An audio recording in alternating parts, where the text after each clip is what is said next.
आज हम एक मुद्दे को लेकर चल रहे हैं जो अभी विधानसभा का जो इलेक्शन हुआ है, उपचुनाव गोपालगंज और मोकामा का। तो जहां तक के बात है मोकामा का, तो मोकामा का तो खैर रिजल्ट पहले से ही लोगों को पता था। अब रहा गोपालगंज का, तो गोपालगंज में जो महागठबंधन जो हारा है, तो इसका जिम्मेदार कौन है, तो इसी सिलसिले में हम इनसे बात कर रहे हैं। ये हमारे अख्तर साहब हुए। तो आवाज भारत में आपका स्वागत है सर। मोकामा जो अभी विधानसभा हुआ और गोपालगंज जो अभी जो चुनाव हुआ, तो इसके लेकर के वहाँ पे अभी क्या माहौल चल रहा है और लोगों ने गठबंधन को क्यों वोट किए हैं, इसके बारे में आप क्या बताना चाह रहे हैं? गोपालगंज की जहां तक जानकारी हमें मिली है, उसका सबसे बड़ा रीजन यही है कि वहां पे जिस तरह से आरजेडी ने वहां के मुसलमानों को खफा कर दिया, कारण एक शहाबुद्दीन के फैमिली के कोई सदस्य को नहीं देने के कारण वहां पे किसी साहू को या किसी को दिया, जिसके कारण ये समस्या हुई। वहाँ के मुसलमान आरजेडी जेडीयू से काफी खफा हैं कि उन्हें शहाबुद्दीन साहब को खानदान को बाइकआउट करना वहाँ के मुसलमान लोग ने खफा हो गए महागठबंधन। जैसा कि सूत्रों से पता चला है कि वहाँ पे इस तरह का रीजन हावी हुआ, वहाँ पे हिंदू मुस्लिम का ये हो गया। वहाँ पे गोपालगंज अच्छे बड़ी तादाद में है मुसलमानों की, जो वहाँ फैक्टर काम करता है, लेकिन पता नहीं लालू जी के लड़कों को क्या हुआ या आरजेडी को क्या हुआ, वो मुस्लिम को वो नहीं दिया टिकट। और जो नतीजा जैसे एमआईएम ने उस पर लपक लिया।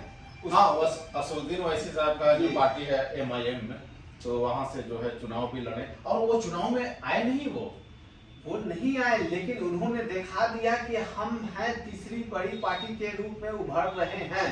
इसका सीधा सीधा पूरा फायदा बीजेपी को मिला। ये पूरे चैनल में हर जगह आपको दिख रहा है, इसमें पूरा फायदा बीजेपी को मिला। इससे साबित होता है कि मुसलमान कुछ कारणों के कारण आरजेडी की तरफ नहीं गए, जो साफ झलका बाद में हर चैनलों पर भी दिखाया जा रहा है क्या कारण है। आप जैसे कहते हैं बहुत सारे लोग एम वाई समीकरण, लेकिन बीजेपी यहाँ सेंध लगा रही और लगा दी।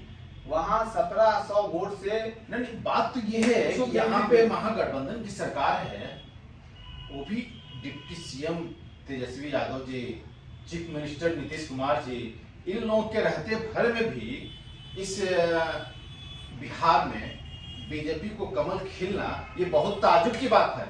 और रिजल्ट अब क्या बताता है 2024 का, तो अब तो 24 तो आने दीजिए, 2025 में भी तो लोगों ने, वहां के मुसलमानों लोगों ने बताया कि गोपालगंज का कि तेजस्वी यादव जो है 2024 और 25 का ख्वाब मत देखें मुख्यमंत्री बनने का।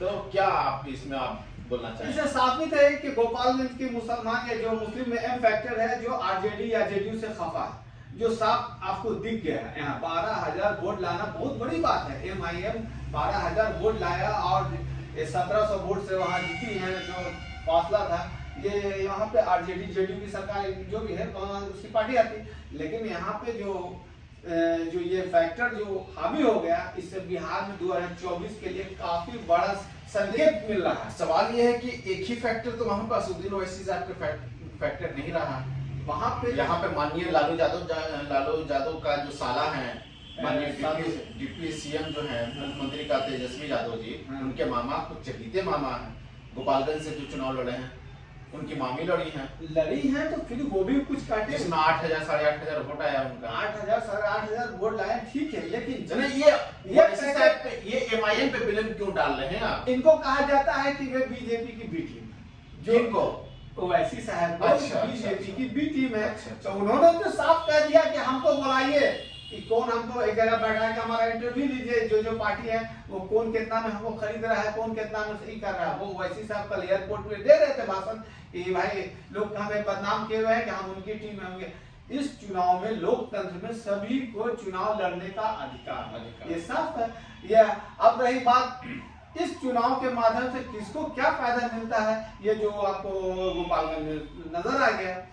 और इससे तो पता चलता है कि गोपालगंज में जहां तक की बात है 12 साढ़े 12 हजार वोट आया एमआईएम को, तो इससे तो साफ जाहिर पता चलता है कि एमआईएम कहीं बीजेपी के तो बी टीम तो नहीं है क्या? इससे आप क्या बता रहे हैं? इससे मतलब ये साबित ये होता है कि वो बी टीम है या ना है वो तो अलग बात है फैक्टर, लेकिन ओवैसी साहब का कहना है कि मैं भी लड़ूंगा, मुसलमान का हिमायत बनूंगा, जो दिख रहा है। तो कहाँ हिमायत की बात है? जहां तक की बात है, जहां पे 4-5 सीट वहां पर गंगा पार जो लड़ा गया था, जिसमें एमआईएम को 4-5 सीट आया था, तो पार्टी को छोड़कर तो राजद में शामिल हो गए। वो भाग्य वो अलग बात है उसका ये, लेकिन वहां पे बिहार में आके वो अपना झंडा गाड़ देना ये बहुत बड़ी बात है। ठीक है, पार्टी भाग गई, कुछ नेता भाग गए लालच के चलते, ये जिसका वो अलग चीज है, लेकिन एमआईएम का यहाँ दस्तक आना बिहार के अंदर आरजेडी जेडीयू को सोच में डाल दिया। ये आप समझिए, ये हो रहा है, इनको सोच में डाल दिया। एक बिहार में आरजेडी और जदयू नहीं है, कांग्रेस की है। आप जी कांग्रेस है, लेकिन कांग्रेस अभी इतना बड़ा फैक्टर नहीं है, बैक में है, लेकिन इतना बड़ा झटका जो आरजेडी जेडीयू को देने वाला है एमआईएम से बड़ा कोई नहीं है। ये बीजेपी का शुक्रिया अदा करना चाहिए एमआईएम का। ना बोला, उन्होंने बोला, एक हमने सुना था न्यूज पे, तो बीजेपी के कार्यकर्ता और बोला कि शहाबुद्दीन के फैमिली को बाइकआउट करना भारी पड़ गया।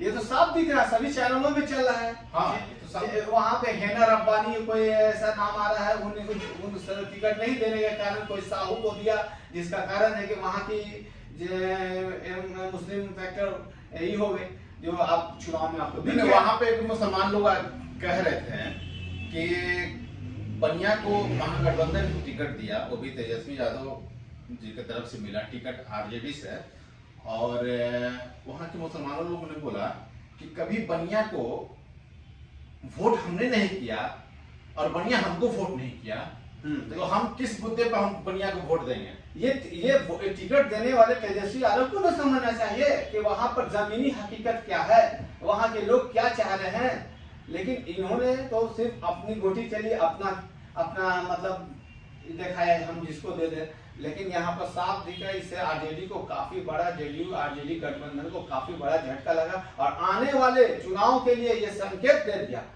कि आप नजरअंदाज नहीं कर सकते हैं मुसलमानों को।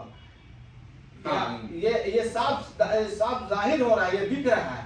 आप सिर्फ हवा पानी या हला चिला करके नहीं ले सकते, ठीक है, वो अलग तौर का मुसलमान है, लेकिन अभी जमीनी हकीकत है। जहाँ सवाल ये है कि इस गठबंधन की सरकार में हुकूमत रहते घर में भी लालू यादव के घर में जाकर के कमल का फूल खिला देना ये बहुत ताज्जुब की बात है। ये बहुत ताज्जुब। 2024 इतना आसान नहीं है, जो महागठबंधन जमाने से बीजेपी जो है वहाँ पे हारती आ रही है, जीतती आ रही है जी, जीतती आ रही है, लेकिन यहाँ पर इस बार था कि बीजेपी हार जाएगी, क्योंकि महागठबंधन साथ था, लेकिन तेजस्वी यादव या यूं कहा जाए उनकी जो पार्टी जो है वहां भाप नहीं पाई, गोपालगंज में वो जाके जमीनी हकीकत भाप नहीं पाए कि लोग क्या चाहते हैं, लोग को क्या। तेजस्वी यादव ने देखा कि बिजनेसमैन वोट मिल जाएगा, बनिया समाज वोट मिल जाएगा, जादव दे देगा, बनिया समाज दे देगा, मुस्लिम दे देगा, और निचला कास्ट जो है वो, और जो ओबीसी सब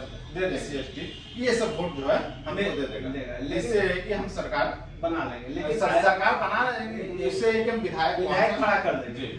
लेकिन ऐसा नहीं हुआ, जैसा कि जमीनी हकीकत साफ दिखा रहा है कि आप जिस तरह से मुस्लिम कैंडिडेट को नजरअंदाज किया, उसका नतीजा इन्होंने दिखा दिया।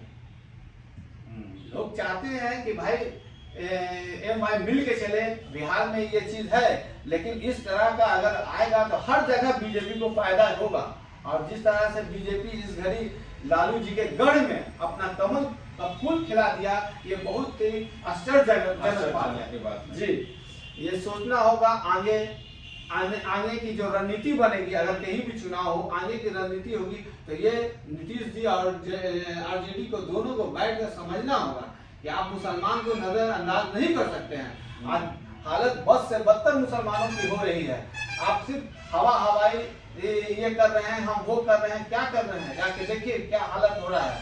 ना उनको खाने का सही से जगह ही है, नहीं उनको पहनने का ही है, कोई आपको सुनने वाला नहीं है। सिर्फ चुनाव के टाइम ही मुसलमान याद आते हैं, फिर उसके बाद चूल्हा निकल जाते हैं। ऐसा नहीं होना चाहिए। मुसलमान अरे इस बिहार में और भी पहले भी लालू जी थे, इसे मुसलमान जहाँ तक के लोग कितनी बार मुसलमान जिताया बिहार में। हाँ। लेकिन आज इनको नजरअंदाज किया जा रहा है। लालू यादव भी एक नारा दिया था, माई समीकरण, माई समीकरण, एम से मियां, एम से मुसलमान, वाई से यादव, माई समीकरण। लेकिन ये माई समीकरण काम नहीं आया, ये टूटती नजर आ रही है। जहाँ तक लालू यादव अपने रहते हैं तो कुछ नजारा कुछ और होता जी। नए जनरेशन के कारण, नई सोच के कारण ये गलत दिशा में बिहार जा रहा है। और मुझे यकीन है कि इस पर तेजस्वी यादव हो या नीतीश जी या उनके बड़े बड़े जो कार्यकर्ता हो या बड़े बड़े, उनको बैठ के इनको मंथन करना चाहिए कि कहां क्यों ऐसा हुआ, कहां हम जमीनी हकीकत उनके नेता नहीं भाग पाए। वो मुस्लिम को नजरअंदाज करने के कारण इनको ये बड़ा खामियाजा भुगतना पड़ा। और रही बात मोकामा की, तो मोकामा तो ये निश्चित था, वहां तो क्लियर था कि आनंद सिंह की पत्नी। मोकामा में तो एकदम समझिए कि हर गली मोहल्ले में आवाज है कि छोटा सरकार, छोटा सरकार। तो मोकामा का अलग से फैक्टर है ना, मोकामा का अलग फैक्टर है, वहाँ वो अलग चीज है। वो तो मालूम है कि भाई दबंग है वो, उनको सारे लोग छोटा सरकार, वहाँ उनका चाहे लोग बताते हैं मोकामा का मतलब छोटा सरकार का मतलब मोकामा। लेकिन जिस तरह से शहाबुद्दीन का जो सिवान में साहिब के नाम से जो था, लोग जानते थे कि साहिब का गांव, सिवान भी लोग जाते थे। आवाज भारत आपको ये बता रहा है, जब हम सिवान गए थे तो वहाँ के लोग बताया, हमने एक दुकान पे हमने देखा, वो भी बनिया की दुकान, कि शहाबुद्दीन का फोटो लगाया हुआ है, जो उनके चाहने वाले हैं। लेकिन कुछ लोग उनको क्या वो फोटो हम देख कर दंग हो गए। हाँ, जो उनके लिए अच्छा किया तो अच्छा, हमने पूछ दिया कि क्या है, ये तो मेरे भगवान है।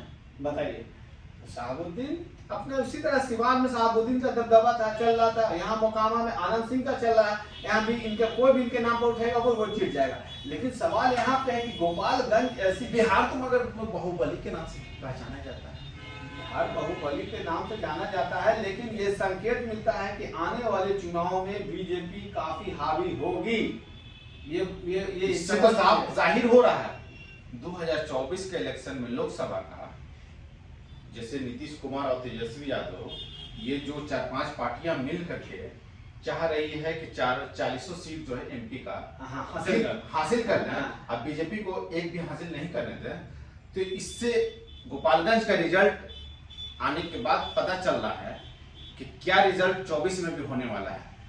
ये दर्शाता है कि बिहार अब दूसरे तरफ बढ़ रहा है। ये जो गठबंधन जो चल रही है, अगर एक अल्पसंख्यकों को आप नजरअंदाज करके आगे बढ़ेंगे तो ऐसा होगा कि जैसा अभी गोपालगंज में आपको दिखा है नजारा, वो बहुत जगहों पर फैक्टर दिखने को मिलेगा। क्योंकि मुसलमान भी कंधे से कंधा मिलाकर चलना चाह रहा है। अगर आप ना देंगे तो दूसरी पार्टी देगी, दूसरी पार्टी। ऐसा नहीं है कि आप आरजेडी पर ही डिपेंड है, ऐसा नहीं है, बीजेपी की तरफ भी भागेगा। हाँ, बोल रहे थे लोग, वहाँ के मुसलमान लोग बोल रहे थे, उनको चाहिए सुविधा, उनको चाहिए वहाँ के मुसलमान लोग बोला कि आरजेडी जो है हमारे वोट का बपौती समझ गया। जी, यही बात हमें वो नहीं समझ रहे हैं कि हम बीजेपी को वोट दे सकते हैं। क्यों नहीं दे सकता? क्यों नहीं? अगर बीजेपी सारी सुविधा दे रही है, अगर दे, अरे आज तो भैया लालच का जमाना है, जो दे, वहां जनता पढ़ी लिखी है, आज की जनता वो समझ रही है, देख रही है कौन मेरे लिए क्या कर रहा है। सिर्फ नाम से नहीं चलेगा, काम भी दिखाना होगा। मुसलमानों के लिए भी कुछ करना होगा, नहीं तो वरना गोपालगंज की तरह हर जगह रिजल्ट आएगा। मैं उम्मीद करता हूं कि महागठबंधन सरकार इस पर जल्द से जल्द रिकवरी करे और एक गंभीर बैठक करके जमीनी हकीकत को दर्शाए और सोचे कहां क्या हुआ। इस चीज को जल्द से जल्द फैक्टर को सही कर ले, तेजस्वी यादव या महागठबंधन के लिए आगे का रास्ता 24 का आसान है। बहुत बहुत शुक्रिया आपका आवाज भारत में। तो सुना आपने, और हाँ, जाते जाते मेरे चैनल को सब्सक्राइब कीजिए और लाइक कीजिए। अब मुझे इजाजत दीजिए। मैं दानिश जौहर, आपका आवाज भारत न्यूज।